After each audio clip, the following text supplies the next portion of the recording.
За уучин цагт би аав ээж хоёртой ингээд л оройдоо сайхан вискинээс нь эрүүл мэндийн дарснаас уу хийж өгдөг байсан. За бас аав ээж хоёртой сайхан шимийн сархтыг бас халаагаад шар тостой хамт аав ээжтэй бас барьж ордог байлаа.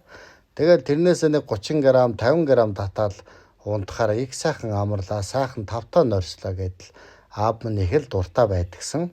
За тэгээ одоо ээжтэй би ингээд эрүүл мэндийн лагшин ундаа.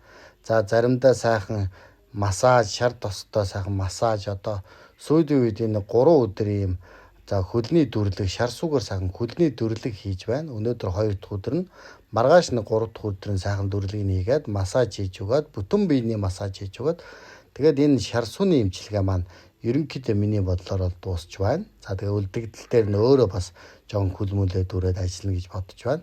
За ээжтэй бас нэг ийм сайхан эрүүл мэндийн самарны үртэй, самарны чөмөгтэй ийм цэвэр сайхан сархтанд хийгээд бараг 14 21 өдөр хонуулаад нэлээ олон шөнө өдөр хонуулсны эцэст ингээд гаргаж ирээд сайхан найрлага нь маш сайхан болсон баг гэж ээжтэй өгж байна. За энэ бол зүрх судас, за толгой тархинд маш сайн гэж ойлгож байгаа. Тэгвэл би бол бүр яг 100% бол сайн мэдэхгүй. Ерөнхий өөрийнхөө ойлголтоор ээжтэй ингэж хүртэж байгаа билээ.